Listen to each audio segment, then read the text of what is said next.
What are you waiting for? Whether it's to start your business or to put a new offer out there or to share your message or to contact someone, what are you waiting for? For the longest time, I used to experience this perfectionism of I need to wait for the perfect moment. I need to have a sign from God before I start doing this thing, right? For me, it was putting my message out there and just like being brave with this message that I have, this gospel message, if you want to call it, for my business, and was kind of just waiting for a sign from God. Like, should I do this? What or should I not? Like, give me a sign, please tell me what I should do. And I would wait and wait and wait, and it never came until one day it finally did. And I knew, or at least I thought I knew, that this is the route that I should go.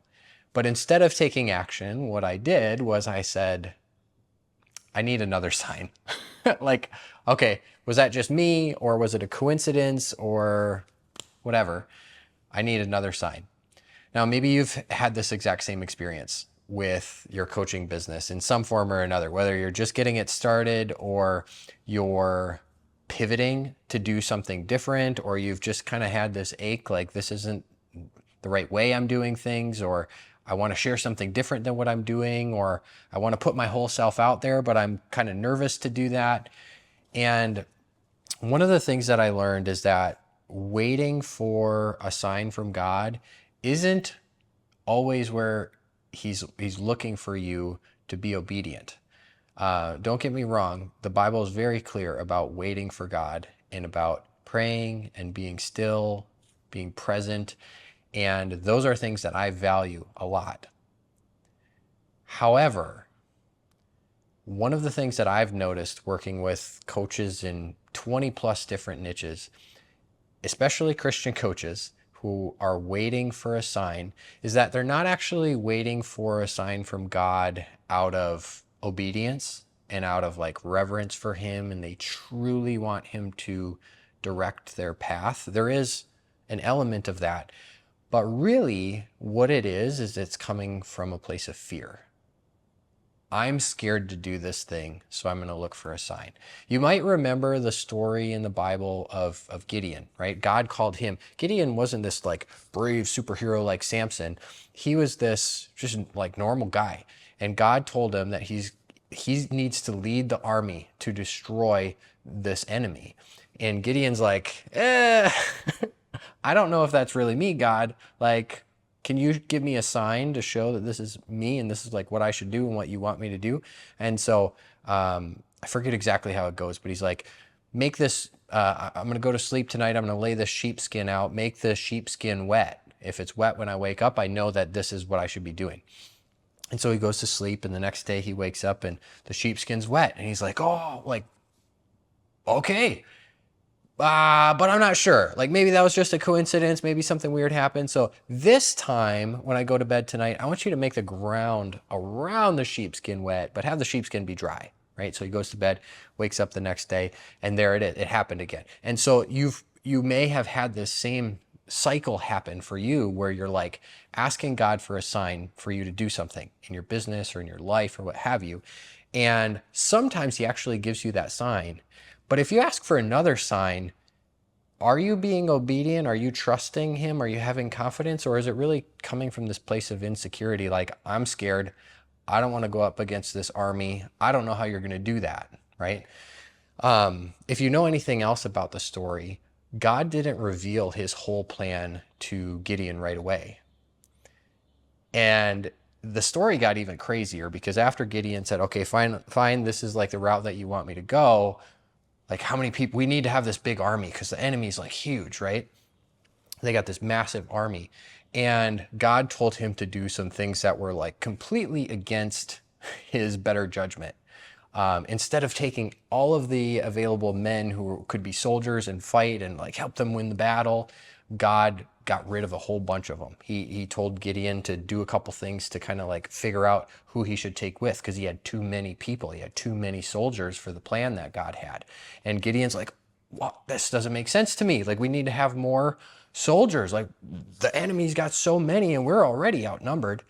And then again, God does it. He says, no, now, divvy this up and you got to have even fewer people. And Gideon's just like, oh my gosh, like we're going to get slaughtered. And in the end, long story short, God had a perfect plan all along. They defeated the enemy easily with way, way, way, way fewer people. And why I'm sharing this story with you is a lot of times we get stuck in this place of we're staying still and we're staying stuck out of fear and not obedience. It's not actually from a place of faith. It's from a place of fear. And for me, creating content was probably one of the biggest areas of where I was fearful. I wasn't necessarily like, God, I'm going to be faithful and do exactly what you say. Instead, deep down, like when I actually think about, when I thought about why am I not doing this? It's because I was scared. I was scared that other people wouldn't want to hear my message, or they would think I was somebody that I'm not, or, all these different things. And I wasn't just being faithful and doing what I felt God had called me to do. And so I kept wanting these signs. I kept waiting. I kept trying to be patient, wait for the perfect scenario, when that's not really how God works all the time. A couple verses that come to mind is Proverbs 16:9. Humans plan their course in their heart, but it's God who guides their steps, right? So maybe you have an idea of how you want to grow your coaching business, but you're sitting there and you're waiting for a sign and you're waiting for clarity. Clarity is one of those tricky things because you think that what you need to have is a clear picture of the entire process from point A to point B before you get started. You got to know this is the path I'm going on. I got to be able to see everything and understand everything, and then I'll get started, right? Then I know how to move. If you think back to the story of Gideon, that's not how it went. God didn't reveal the whole plan to him right away. If he did that, Gideon, he probably would have been up and gone like Jonah was when God told Jonah to go to Nineveh. And so God just revealed that first step. He had to get buy-in from Gideon that, okay, this is the route I'm supposed to go. And once Gideon was committed to that, then God showed him the next step, right? You've probably heard the verse that says, your word is a lamp to my feet and a light for my path. When you think about that, in the old days, from my understanding, from what I've learned, is that people actually had lamps that they carried with them when they were going from one town to another. But those lamps weren't super bright. Like they didn't light the entire journey to the other town, right? They only lit like the next step or the next 2 steps ahead. And so God doesn't always show us the whole path. He doesn't always give us a sign that like this thing's going to work out in exactly this way at the end. And so if we're looking for that clarity, like I'm sure that you've probably been familiar with this, whether you're a Christian or not. There's a verse in Hebrews that says, faith is confidence in what we hope for and assurance about what we don't see. And when you think of clarity, clarity is sight, right? Being able to see clearly.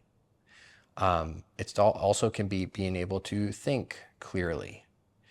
And having that clarity and that clearness is something that we want because we want control over the outcome, right? We want to control how this path is going to look. We want to know, like we want to be the ones who are driving the ship and know where we're headed. But that's not what faith is. Faith is confidence in what we hope for. It's confidence that you're going to get leads. It's confidence that your message is going to be accepted. It's confidence that your business is going to grow. Confidence that God's going to direct you in the direction that you should go. But it's also assurance about what we don't see. What we don't see. So I'll give you another example. My wife and I, we were not planning on having more children after our first 2 because it was just, really hard birth. We did home births and it was this really challenging time. And 5 months after our second born was born, my wife was rocking him to sleep in bed one night and she this was like one of the first times she actually heard God talk to her. She said, I want you to adopt twins. And when she told me that, I was like, you are nuts. Like, we already agreed we're not going to have any more kids. Like, these births were hard. We weren't going to do it again. We didn't plan for adoption. We didn't save for it, like all these different things, right? And over the period of probably the next couple of months, we kept having these conversations.